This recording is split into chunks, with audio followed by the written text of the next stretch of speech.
పై కాంగ్రెస్ లోని డెమోక్రాట్లు తీవ్ర ఆగ్రహంగా ఉన్నారు.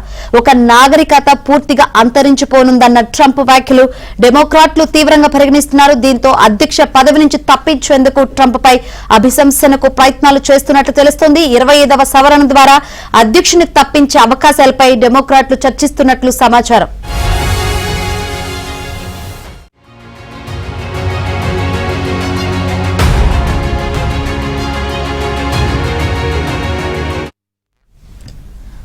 అభిశంసన ప్రయత్నం సఫలమై సెక్షన్ 4 అమలైతే ఉపాధ్యక్షుడికి అధికార బాధ్యతలు అప్పగించే అవకాశం ఉంటుంది. అయితే అమెరికా చరిత్రలో ఇప్పటి వరకు అధ్యక్షుడిపై అభిశంసన ఎప్పుడూ అమలు కాలేదు. ట్రంప్ పై అభిశంసన జరగాలంటే కాంగ్రెస్ లో 2/3 మెజారిటీ అవసరం ఉండి తీరాలని నిపుణులు చెబుతున్నారు.